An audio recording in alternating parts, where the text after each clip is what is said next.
Hello, everybody, and welcome to this afternoon's webinar. It's so lovely to have you all here with me today. We're going to be talking about eradicating the need for disclosure in the workplace and creating really neuroinclusive environments where we harness executive function and neurodiversity. So I can't wait to take you on this journey with me today. We've got loads of people signed up, so it's so lovely to see you all here. Thank you for giving up your lunch times to come and on this journey with us. And we'll be sharing lots of resources for you to help you in your journey too. Fabulous. So without further ado, I'm going to get started. But I should actually just introduce my colleague, Pranal Pillay, who is in the audience, and she is going to be posting some stuff in the chat for you, any links that might be relevant, etc. And also, we are going to have a handout which will be sent to you afterwards with lots of handy tips about how you can be more new inclusive in your workplace. So thanks, Ollie. Thank you for saying that you're here from Brussels. That's fantastic to have you here today. Also, just to note that if you do have any questions, we're going to have a bit of a Q&A at the end. So please do pop any questions as they come into your heads. Pop them into the Q&A on Zoom for me, please, and that will help us to answer your questions at the end. Fabulous. Okay, so let's get started.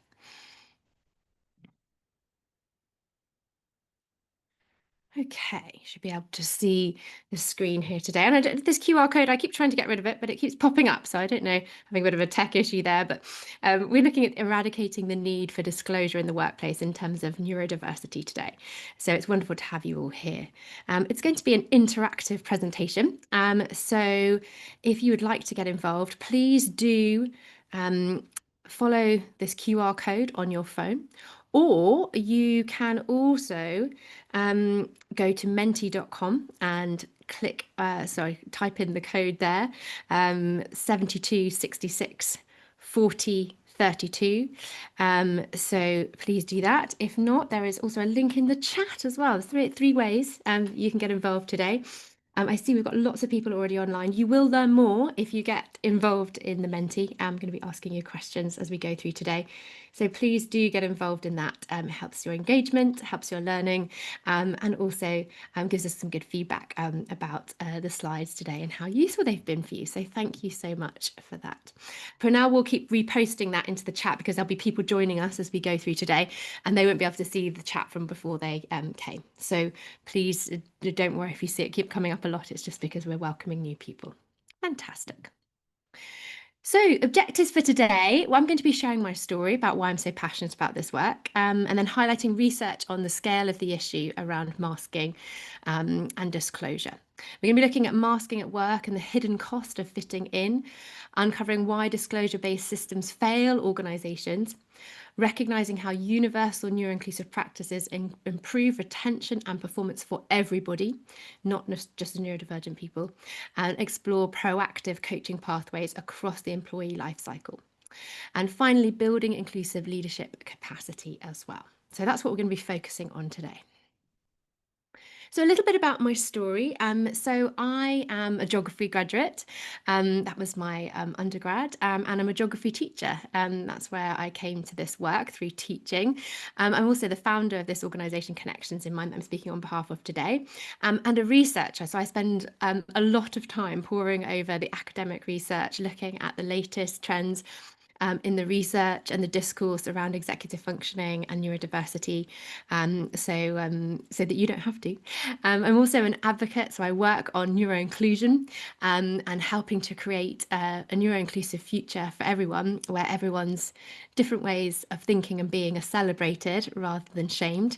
And I'm also a consultant, so I work alongside schools and organisations, helping them to be more neuroinclusive. So I've had the privilege of working with all sorts of different institutions, from the NHS to Citibank to Ernst & Young to small organisations like Zetland Capital, and the list goes on and on.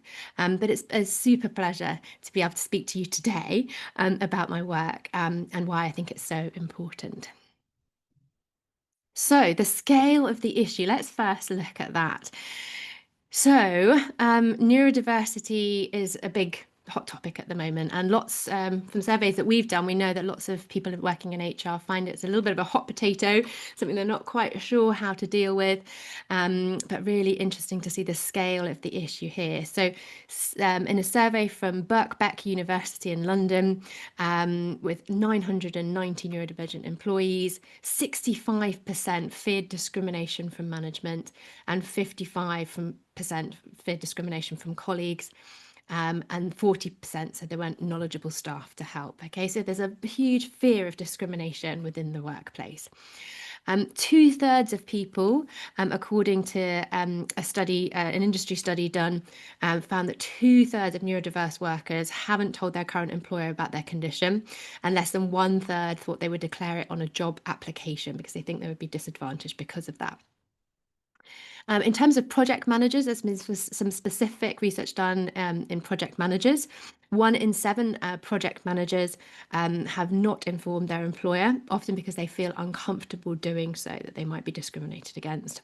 And for autistic employees, only 35% of autistic employees are fully open about being autistic. 10% don't disclose to anyone at work. And this was a study done by the Buckland Review.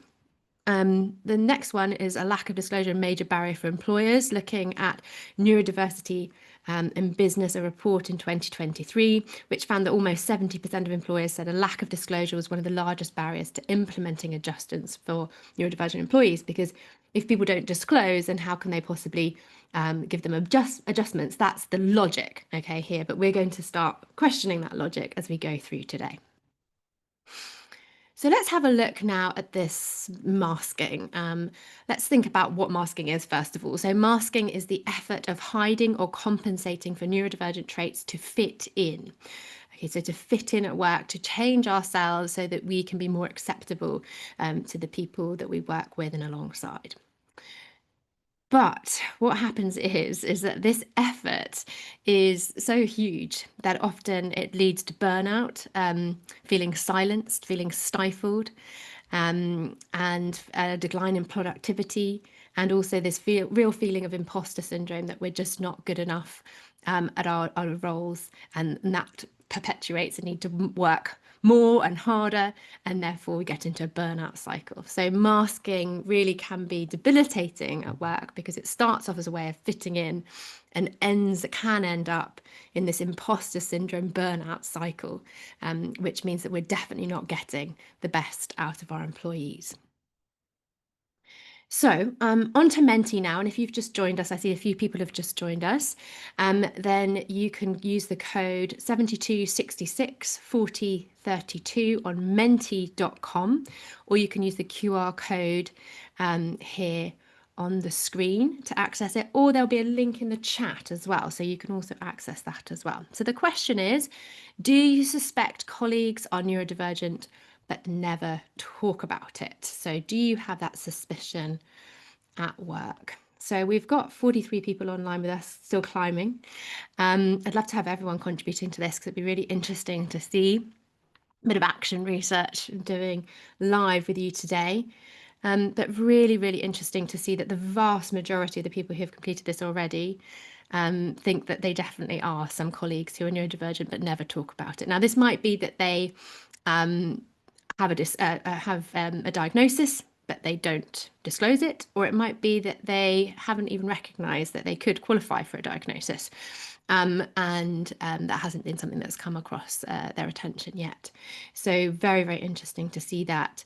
But interestingly, no one's never really thought about it. Well, you're here at this event, so you're probably interested in this area.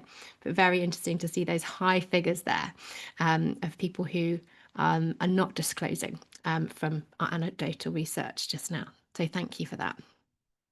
So the next thing I'd like you to do is think about a time you felt you had to hide part of yourself at work. Now, this might be masking if you are neurodivergent, you can relate to that exactly, but it might be if you haven't felt that you've had to mask, how it felt. So let's just have some emotions, because we're talking about feelings now. How did it feel? It felt exhausting and tiring and compromising. I wonder what else we're going to have coming up. Frustrating and scary and overwhelming. sad, isolating, deceiving, depressing, embarrassing, lonely, disheartening, burnt out. Hmm. Very, very interesting to see all these words coming up.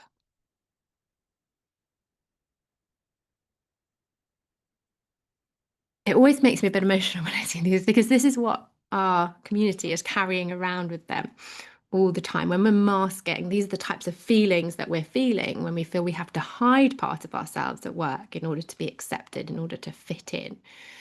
And I also want you to just think now, we're not going to share this, but just think now about how much energy it took you to do that, because you're not able to be your authentic self. You're having to put effort into hiding part of your authentic self.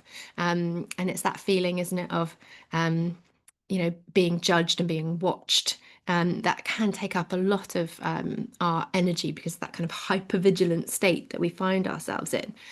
So let's just think about that, how much energy it takes up, and how amazing it would be if we didn't have to hide part of ourselves at work, if we could be our authentic and genuine selves without feeling that we would be compromising on our careers, being discriminated against, etc., etc. So very, very powerful word cloud there. And I think that just really helps us to focus on these really difficult feelings that people are feeling when they feel they have to hide themselves at work. Okay. So, in a study done into masking by a company who focus on DEI in the UK, Pern Candola, this was done last year. They found that 60, sorry, I nearly said 90, that's my dyslexia there coming through. 63% of neurodivergent employees reported they mask at work. So 63% of neurodivergent people, and we know that it's around 20% of the population is neurodivergent. So that's a huge number of people who are masking at work, hiding part of themselves, using up energy that they could be putting into their work on fitting in and meeting certain expectations of work that mean that they can't be their authentic selves. There's another couple of studies in 2023 as well that showed that this masking was a resource drain, right? You can imagine if you're putting all of your energy into masking, you're going to have less time, energy, and emotional effort available for your actual work. So we're not getting the most out of employees if we're expecting them to mask. There's also the emotional toll, that stress and anxiety and depression. That obviously leads to time off at work, right? We get that burnout cycle, and that's not no manager wants to see their colleagues going through that. And also it has an impact on the bottom line at work as well. We've got lots of people off with anxiety and depression. So we don't want that. It reduces self-esteem and self-confidence. So people aren't feeling confident in their work and capable of doing their work. And these imposter feelings as well came up as well. So you can see how masking has this terrible toll actually on productivity within the workplace, not just the individual, but as an organization as a whole, when you've got 60% of 20% of your workforce hiding who they are and not working to their potential because they're putting all this energy into hiding their true authentic selves. So there was a wonderful study by the City and Guilds network looking at what they call the neurodiversity index report, so getting data from neurodivergent people. And this was done this year, and it looked at adjustments specifically. And they found that 20% are still waiting for adjustments, having requested them. So they didn't get them immediately. Some wait 3 months to over a year to get the adjustments that they legally are entitled to. And what happens is delays decrease a person's self-confidence and their performance at work. And in this study, only 35% of people felt well supported at work. So there's a huge gap between what is legally required of companies to provide in terms of reasonable adjustments and what people are actually getting at the workplace. And that's affecting, of course, their productivity, their mental health, and so many other factors of their work.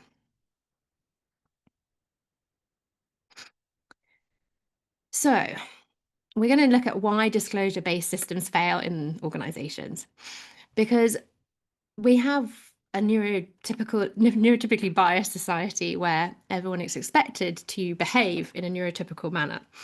And so people don't disclose because they fear discrimination, and they fear that they are not going to be given the adjustments that they need. There's no benefit to them in disclosing. And so what happens is we miss talent through the recruitment process because some of our practices are not neuroinclusive, and neurodivergent people have so much to offer the talent pool in terms of their out-of-box thinking and attention to detail and flexible resilience in the face of adversity, so many different things that they can offer the talent pool. And then we have this attrition. So people who might come into a role and that's promised that it's going to be really neuroinclusive, when they get there, the actual practices aren't. Then we've got this mistrust where, adjustments have been requested and are not given. And this idea of this reactive support, that the support has to be requested from people. It's reactive rather than proactive. And what we advocate for is more proactive support, really giving people what they need before they even know they need it. So in summary, disclosure feels too risky for most neurodivergent people, and 2/3 of neurodivergent people mask in the workplace. And let's remember, 20% of the workforce is neurodivergent. Masking can lead to burnout and depression and anxiety, and adjustments are not always forthcoming, even though they're legally required by the Equalities Act. Simple changes and attitudes are key. So there's some small things that we can do to make a huge difference, and we're going to move on to that in just a moment. But first of all, we're going to look at executive function. So this is an area that some of you may or may not be familiar with. If you're a CIM regular, you'll be familiar with executive functions, but we do have some people here who are newbies, and so we would love to include them as well. So executive functions is a transdiagnostic concept or theory or way of thinking about brain development. This was a study from 2024, which said that one dimension which captures characteristics associated with multiple neurodevelopmental differences is executive function. So if one has a neurodevelopmental diagnosis, such as autism, ADHD, dyslexia, dyspraxia, etc., the chances are that there's also some executive function challenges going on there as well. And what we've seen from the research that I have done and our colleagues have done is that when you look at the academic literature, there's a really strong link between executive function challenges and all of these diagnoses and more. We could only fit all these ones on the slide. And we've got ADHD, we've got autism, we've got Tourette's, depression, anxiety, dyscalculia, dyspraxia, dyslexia, are all mentioned in the literature around executive functions, or vice versa. Executive functions are mentioned in the literature about these diagnoses. So there's this huge overlap between the two. And executive functions, for those of you that are wondering what on earth is this term, don't worry, I'm going to explain it. They are the cognitive processes, which means what the brain is doing, associated with the prefrontal cortex of the brain. So that's the bit of our brain behind our forehead. And they're called executive functions because they're responsible for the effective and timely execution of tasks and emotional regulation. So it's all about getting things done. Our executive functions help us to get higher order tasks done, like planning our time, organizing our belongings, regulating our emotions, all of these things that are not so instinctual and much more kind of cognitively based. So how do we know about them? So it's not common knowledge about executive functions, and that's because it's relatively new in the science. Okay, so we've only really had fMRI scanners, which are these scanners that can help us look and see what live brains are doing, in the last 30 years or so. And these fMRI scanners have given scientists tools to study live brains and how they actually work. And that's helped us to understand about executive functioning and the role of the prefrontal cortex. So what we now know is that there are three core brain processes that are associated with the prefrontal cortex. We've got our working memory, our ability to hold information in our heads. We've got our inhibitory control, our ability to stop ourselves from doing things we instinctively want to do. And then we've got our cognitive flexibility, which is our ability to shift and change our thinking depending on new information that comes to light. So that's what the prefrontal cortex does in our brain. It's associated with that. Now, all of these things that are in the yellow triangle are the skills that are associated with these brain functions. So you need to have that part of the brain working optimally in order to be able to have these skills. So let's look at goal-directed persistence, for example. So that's the same as resilience or grit. It's very, very important for success in our current world where uncertainty is the name of the game and there's always curveballs coming at us and we have to be flexible according to things that come get in the way of us reaching our goals. So in order to be goal directed or to have resilience or grit, we need our working memory to remember what we're working on.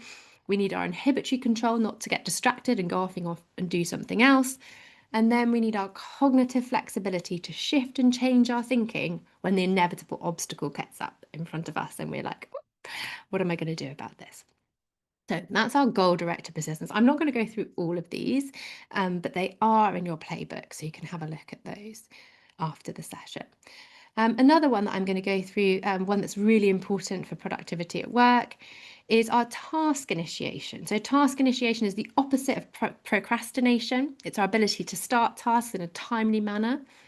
And in order to do that, we need our working memory to remember what we need to do.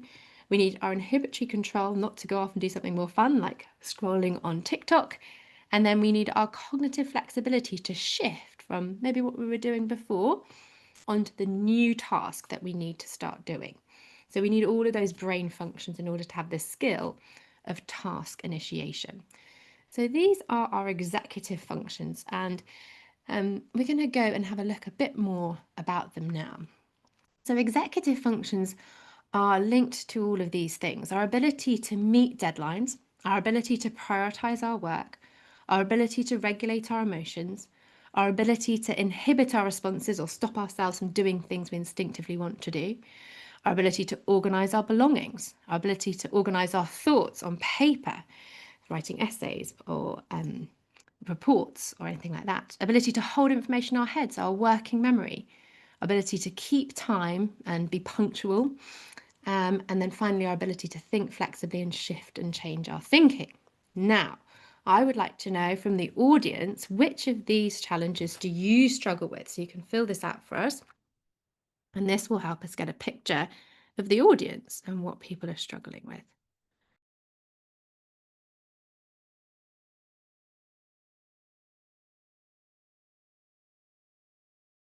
Wonderful. So we do have just over 50 people online with us on Menti and more in the webinar itself. If you haven't got onto Menti yet, do click on the link in the chat and you can join us and you can contribute towards the slides. Okay, super. Just over half of us have filled this out. What's really interesting to see is that the one that's coming out top is our prioritizing our work to be completed. That's so typical in the 21st century. We often have so many competing tasks that need to be done. Gone are the days where one stands on a production line and you just have to screw this thing on, or this bolt onto this nut and get it all sorted out. From that perspective, you now need to do all these different things and have to prioritize which bit to do first in order to manage your workload. So prioritizing work has come out huge for us. Then we've also got regulating our emotions. That's a massive one. I think a lot of us are unaware that we are emotional beings first and thinking and doing beings second. So our emotions very much rule the roost in terms of how our brain functions. And so it's absolutely correct that regulating our emotions is something that we might find difficult. as a cohort. Holding information in our heads, that's our working memory now. So that's our ability to have something in mind and then do something complex and still have that information in mind. So that we need a lot when we're doing to-do lists or taking down actions in meetings. Holding that information ahead, listening to what somebody has said and responding in an appropriate manner, that all requires our working memory.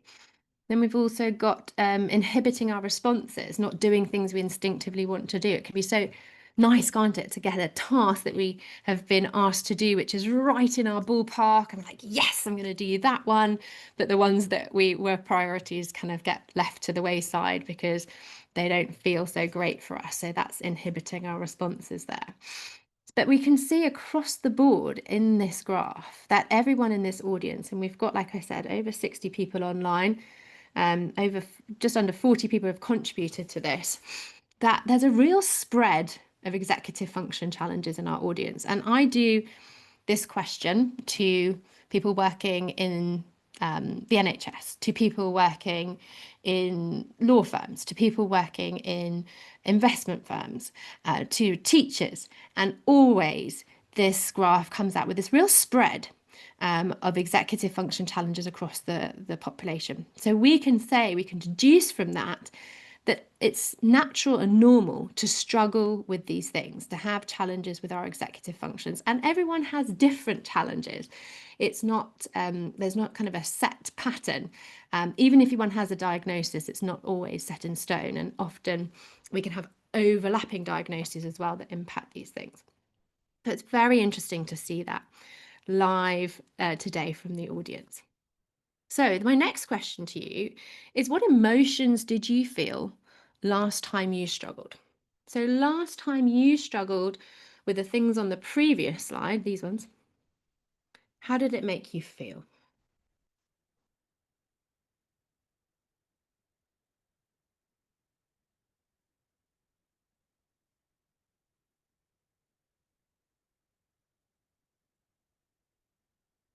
Okay.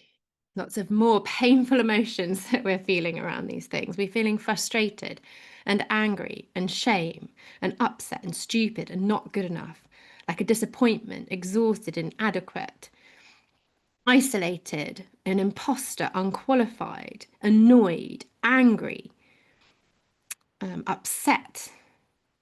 So many painful emotions. And I use that word very carefully because we know that the same part of the brain that feels physical pain lights up when we feel these type of emotions on an fMRI scanner. So we know we're sensing it in a similar part of our brain. We feel that this is painful to feel these type of emotions. But what's really interesting is, and every single time that we do this exercise, frustration and frustrated come up top. You can see them both here. So very clearly the biggest one there. And that's a really clear sense that we often feel frustrated when our executive functions let us down, even though, as we've proven on the previous slide, it's a natural and normal part of being a human being, and everyone struggles with their executive functions to some extent. But when you do some research into frustration, you learn that frustration is a secondary emotion, and that often the emotion that we're feeling, and primarily when we're feeling frustrated, is shame. That we're feeling ashamed of our own humanity. And that makes us frustrated that we can't get it right. We want to do things perfectly. We want to be superhuman because that's what we've been kind of taught to expect. So my next question to you is, what is the root cause of these feelings? What is the force, let's say, that's kind of acting on us that makes us feel frustrated and ashamed of ourselves because of our executive functions? So it's knowing that we're capable of better, having high expectations, yes, expectations from everyone else, indeed. So that might be teachers, parents, government officials, managers. What do we call that when it's like everybody else? What is that? How do we define that? Expectations of what? And it's everyone else around us. Others, yes, but what do we call a group of others? society. Yes, this one here. Society's expectations. Thank you very much for that. So what happens is that our society currently is embedded with an unconscious bias against executive function challenges. This kind of unwritten rule that, or understanding that if we struggle with our executive functions, it's something we should be ashamed of. And we do a lot of shaming of people who find these things hard, even though we all find these things hard. It's a natural and normal part of being a human. Even if we have a diagnosis or don't have a diagnosis, we all find these things difficult. And so the work that we do at Connections in Mind is about helping organizations to change these word clouds, to change them from these painful emotions that people feel about their humanity, about their executive function differences and challenges, and changing that into a word cloud of like intrigue and curiosity. Because when we feel those type of emotions, actually that allows our prefrontal cortex to come back online and our executive functions to work better. And that's where the work that we do comes in, at helping make that shift. So this isn't just work for neurodivergent people. This is work for all the humans within an organization, to help everybody to be kinder to themselves and to those around them about the human elements of their day-to-day functioning, the fact that everyone struggles with their executive functions, and it's not something to be ashamed of. That doesn't mean lowering expectations. What it means is helping people to develop skills so that they can meet these social expectations that we have in a way that is constructive and not in a way of shaming people. Okay, so that's the work that we do. So in summary, executive functions are brain processes in the prefrontal cortex. They help us to get things done. Everyone, as we have proven today, has executive function skills, strengths and challenges. And there are 11 executive function skills that we work with at Connections in Mind. But also that society judges and shames people's executive function challenges. And that is the work that we do at Connections in Mind to unpack that. So on to what we can do to help, because we want to be really practical at Connections in Mind. Everything that we do, we want to make it applicable and practical. So let's have a look at what the City and Guilds Neurodiversity Index report of this year told us. So two of the things that can be really helpful for neurodivergent people without them needing to disclose can be flexible working, so being able to work from home at different times of the day, having to come into the office only at certain times, and then practical adjustments. And I've given some examples here of what those practical adjustments might be. Having things like noise cancelling headphones available, making it acceptable to have fidgets in meetings so that if people have excess nervous energy that they can channel that and that can help them to focus. Dictation software so that people don't have to type or write things down, but they can dictate their thoughts. And then AI tools. AI can be so powerful in helping anyone to summarize written communication that has come into them so that they can digest it in a more digestible way if they struggle with the written word, but also to check what they have written to make sure that it is professional and communicating in a way that they intended, because sometimes we have our intentions can be misconstrued by the way that we communicate. So AI can be super helpful for that, and I use it personally all the time, not to write things for me, but to help check things and make me feel less anxious about my written communication. And a universal neuroinclusive practice is all about, for us, reducing the shame and increasing performance and retention by normalizing executive function challenges, helping everyone to realize that we all struggle with these things, and it's not something that we should look down on somebody if they struggle with these things, but that also we can celebrate people's strengths, because in every team there will be people who are really good at flexibility, and that's really beneficial when there's a crisis that comes up, we need to flex and change. There'll also be some people who are really good at planning and prioritization. Maybe those aren't the same people that are really good at flexibility. And so they can work as a team in concert with each other to make sure that we get everything the team needs. But making reasonable adjustments available to all. So at Connections in Mind, we just recommend that there's a list of reasonable adjustments that are available to all individuals. Some of the things that I listed on the previous slide, but really, to be honest, anything that has passed muster as a reasonable adjustment for someone who's neurodivergent should be just made available to all. It makes people more productive, and there shouldn't be any barriers to that. 9 times out of 10, these reasonable adjustments are extremely cheap, if not free, to provide. And so putting barriers in place just doesn't make any sense to us. Needing to disclose or having to wait for months and months are the barriers that I'm talking about. So they should be just made available to all as quickly as possible to help people feel supported at work. And then giving opportunities for development of executive function skills if they're needed for the role. So a lot of people say to me, oh, well, if we just recognize executive function challenges, a natural, normal part of a human being a human being, well, then surely you're saying that everyone can do every role. And that's exactly not what I'm saying at all. I'm saying that, of course, one needs skills in order to do certain roles, and that's important. You can't have someone who's not qualified operating on somebody in surgery. That would be crazy. You need to have met certain criteria in order to be able to do a role. So it may be that there are some executive function skills which are absolutely crucial for success in a particular role.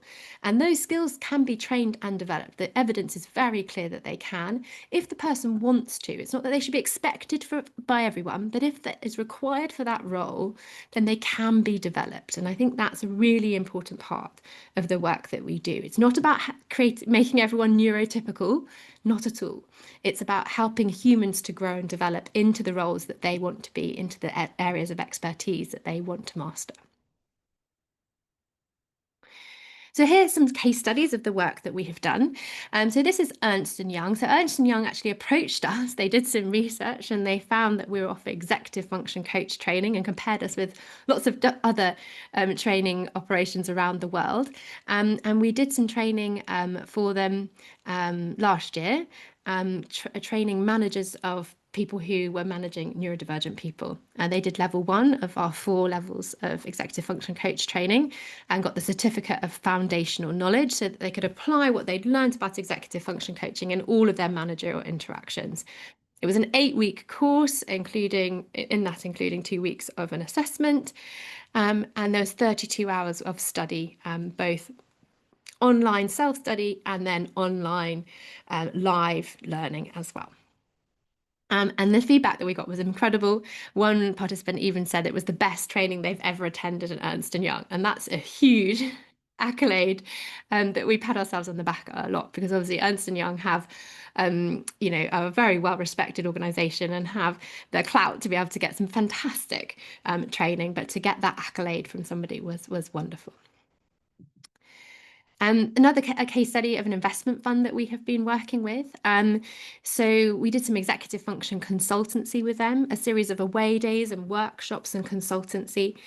We identified widespread difficulties with metacognition and emotional regulation, which were impacting job satisfaction and retention, process compliance and performance, and investment process integration. So it was really impacting the bottom line of the organisation, and we're working with them to help bring about changes in the culture and practices that mean that we can step away from those kind of more responsive metacognitive and emotional regulation challenges into more of decision-making process, which is based on less emotionally led decision making and much more process driven decision making, which is wonderful to see. So that's a little bit about our case studies. Here's a bit about our services.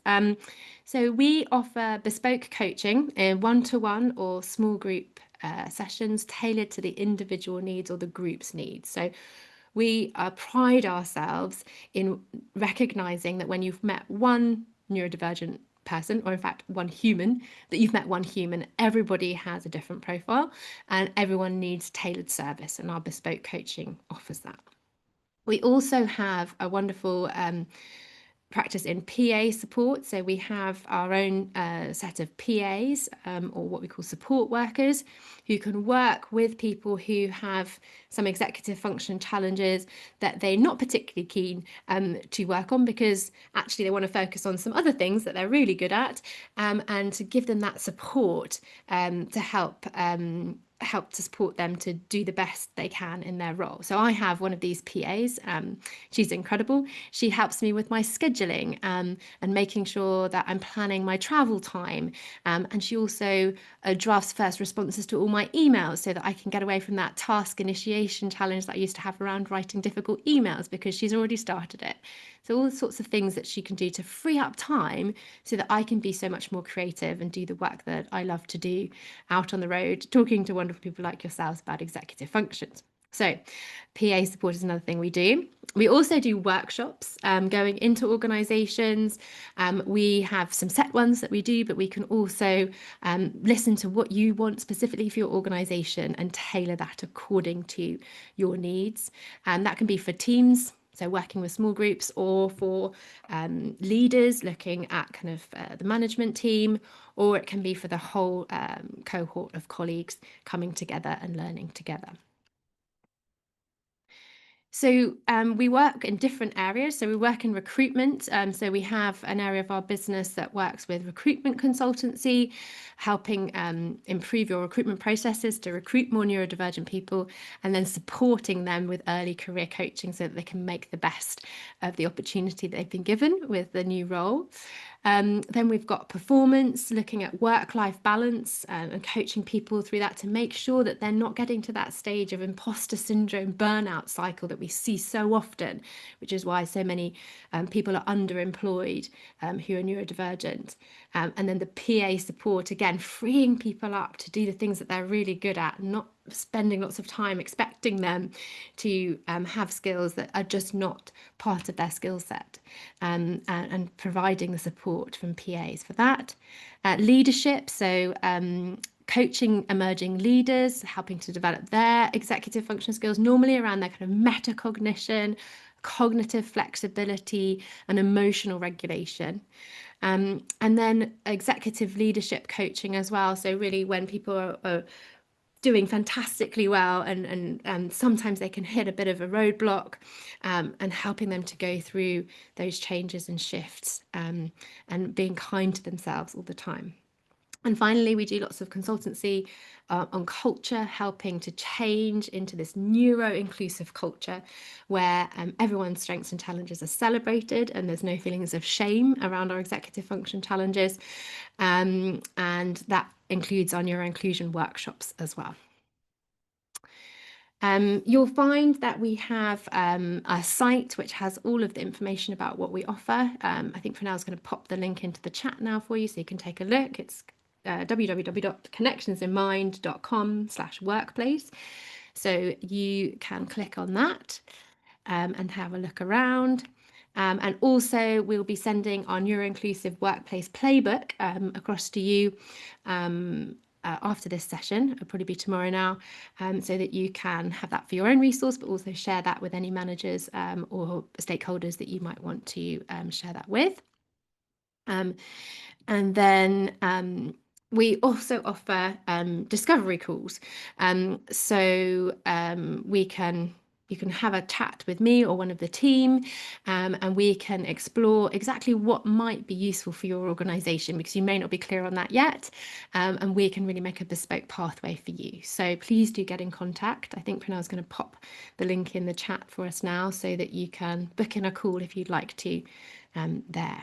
So we're going to get onto the Q&A in just a moment, but before we do that, I'd just like to pop up a poll. This is a poll for you to be able to express an interest in any of these things that we've talked about, so that we can write to you after this with further information. So I'll just pop that up there. And in the meantime, I'd love to hear any questions that anyone has. So please do pop them in the Q&A. So we've got a couple of there. Okay. So what does research show works? So I think we got onto that. Thank you so much for that. It was about making sure that we have those reasonable adjustments available for people as soon as they need them.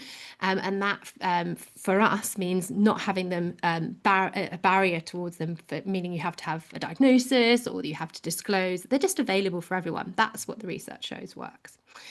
Will it be possible to get a recording or copy of the slides? It'd be great to look back through the research discussed and explore further.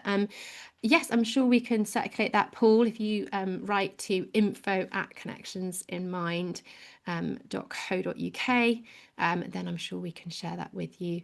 And I think there will be a recording as well. Super. Any other questions? Please, we have got 15 more minutes and I'd love to hear from you. So I'd love to answer any questions. You've got time to pick my brains. So anything that you would like to know about, pop it into the Q&A. The Q&A you'll find at the bottom of your Zoom screen. It's kind of got a little chat box with a questionnaire or question mark in it. So if you pop it in there rather than in the chat, then we can see that.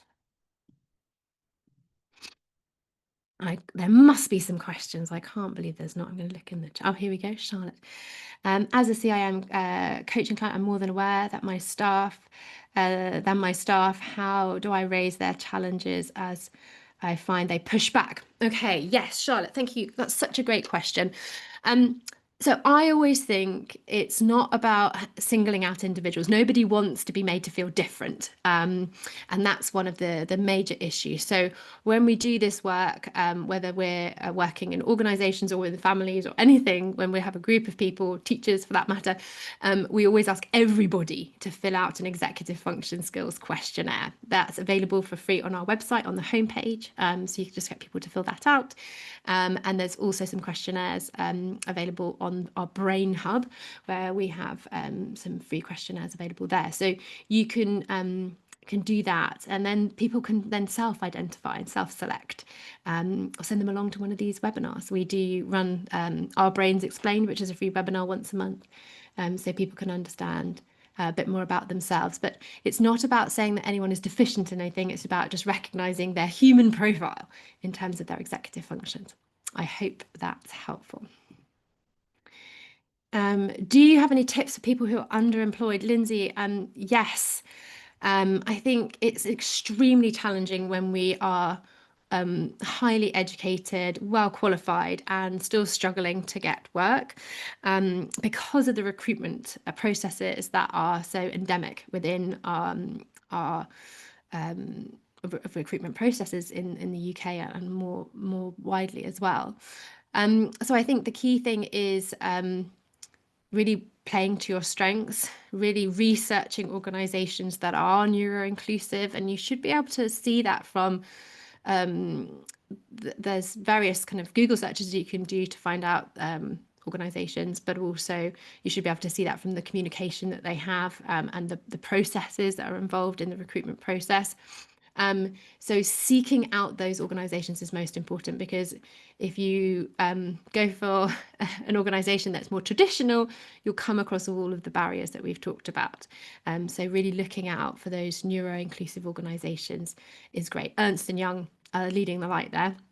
Absolutely, but there's lots more as well. So Google that and see what you find. Okay, super.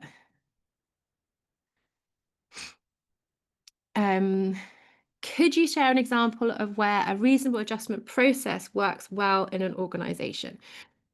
Yes, I think the reasonable adjustment, we have a reasonable adjustment process at Connections in Mind, so I'm going to share that, and it's what we model all of the advice that we give to other organisations, and I can talk about some other specific ones too. But what we do at Connections in Mind is that we talk to people regularly about the barriers that they face to doing their best work, and we provide whatever it is that they need within reason in order to do that. And it's just something we do with everyone. We don't ask them to disclose their diagnosis or anything like that, but we talk about our executive functions all the time. And then we talk about what the barriers are towards doing our best work, and we look to fix that.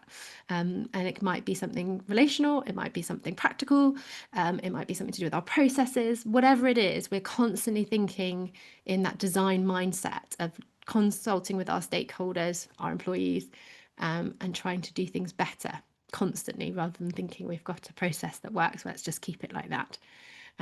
So Joe, I think that should help. In terms of organisations that we're working with, it's an ongoing process with most large organisations to get there, especially the NHS.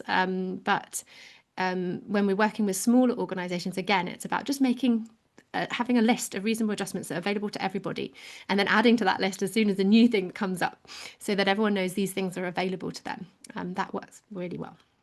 Thank you. Super. Shireen, how to approach a co-worker who's clearly struggling without embarrassing and upsetting them. I think we covered that one already, haven't we, in the earlier question from Charlotte. Absolutely, it's about having talks about executive functions, getting people to complete executive function questionnaires, and normalizing the fact that we all struggle with these things. That person does not want to feel that they are different. That will make them even more dysregulated and even less likely to be able to access their executive function. So don't single them out. Instead, do it as a group exercise because everyone can benefit. Thank you. A number of companies are now disability aware, not the right phrase. And they will say they will provide support even during the recruitment phase. Would you trust them? Oh, I'm always a great believer in, the proof is in the pudding, as they say, that, it's all about the experience. I think you can tell a neuroinclusive organisation by the recruitment process. You often have an opportunity to call a recruiter and ask specific questions. So I would do that and just find out what their practices are and see if they fit with your philosophy. That's really important. You have to dedicate all this time to working for an organisation. It's really important that your values are aligned.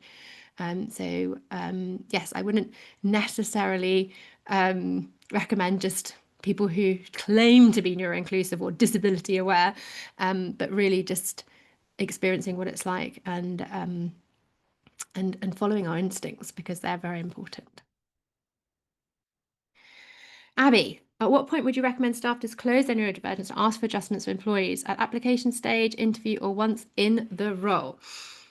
Oh, Abby, this is such a difficult one because often some organisations have discriminatory practices within their recruitment processes, and they may not know that they are, and so it may not be intentional that they're doing that, but by disclosing that might put you on the back foot. But then do you really want to work for an organisation that has that kind of level of unconscious bias and discrimination embedded in the processes? Probably not.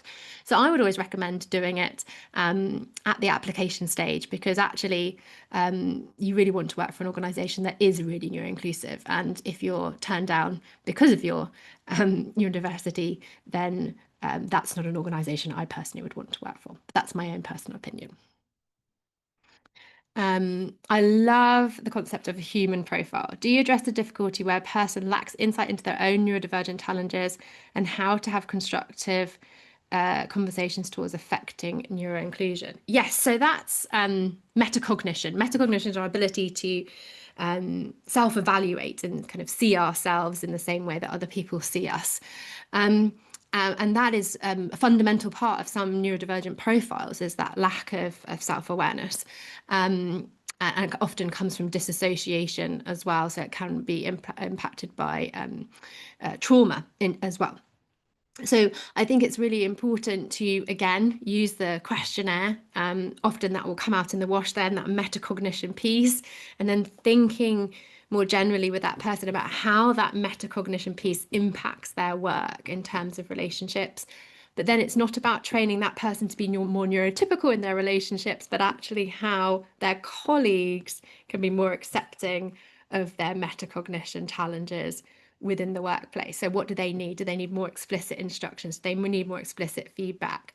Do they need it to be written? How do they need that support, which is changes that other people are making, not that they have to make so that they fit in? I hope that answers that question. Also leadership, how to approach leadership. Now, this is a really interesting one because I think a lot of leadership tend to have neurodivergent traits, whether they would qualify for a diagnosis or not. I'm not sure, but often they to be an entrepreneur, you need to have a certain kind of out of the box thinking. So I would tend to kind of invite them to come along to one of our free webinars, give them the executive function questionnaire and just say, look, I've done this questionnaire. It doesn't talk about neurodivergence in there at all. And just say, oh, I wonder what your profile is. Lots of people are very interested to learn about themselves. So that's how I would do it. Which single universal design principle will help people to mask less? And would this help more in the workplace or society? Okay, so the single universal design principle will help people to mask less, I think, personally, is talking about executive function challenges so that we normalize them. And that is universal design because it helps everyone to understand their own humanity and to stop judging other people for difficulties that they might or might not have themselves. So I think that's really, really important. And that works in the workplace, it works in schools, it works in government organizations across the board. That's the work that we do. So that is the main thing that I think works. Thank you. Anonymous attendee. Great to have that. How small can you go? We're 4 and we can go very small. Absolutely. And in fact, sometimes those smaller teams, you really have those different profiles because you're a great team together, but sometimes that can be those raw edges of conflict as well. So yes, we can absolutely do that. We'd recommend group coaching for that. So working in your group of 4 with a coach, who can really help you to gel together in terms of your executive function strengths and looking at your weaknesses and making sure that that team process is really gelling everything together so you're working as a team. So yes, we can do that in group coaching. Are there any apps you would recommend to help with barriers to executive function? There are so many, Joanna.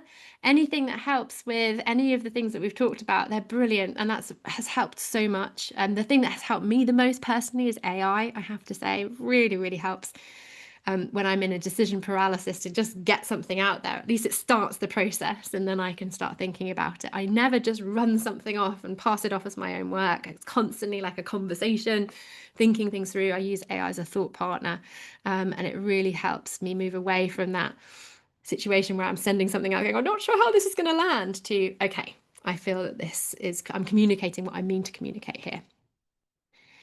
Are there any barriers to sensory integration assessments a significant issue when it comes to strategies that might help meet needs in the workplace? Okay, so the sensory piece is very, very important. That tends to be linked to emotional regulation. And because what happens is when we have a sensory overload, is that impacts our emotional regulation. And so reasonable adjustments around sensory things like dimming lights and adjusting heating and all of those things are normally very low cost to put into place, and should be available to everybody in my understanding.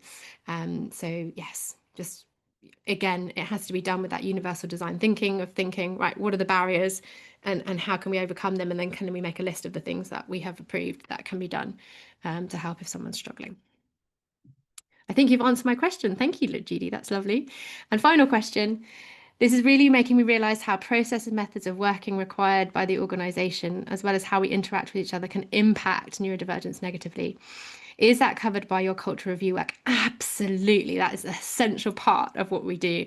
It's about really digging into what the processes are in an organization, making them neurodivergent friendly, but also just human, right? So it's not just about, oh, we're doing this work to accommodate Sue and Fred. It's about, we're doing this work to make it more human friendly so that we can all be our best selves. And isn't that what we really want? So that's the work we do in our culture consultancy. Super. Thank you, everyone. It's been such a pleasure to spend this time with you all. It's fantastic. So please do let me know if you'd like any more support. We will be writing to you with information if you have asked for some information. But please do Please do pass on if you found this helpful to other people. We will be running events like this in the future, and some of them free, some of them with a small cost. We are a CIC, so we're a community interest company, a non-profit. So all of the money that we ever take for anything that we do like this goes straight back into helping people in our community. So thank you, everyone. Thank you so much for your time. And it's a real pleasure to spend this time with you. Take care now, everyone.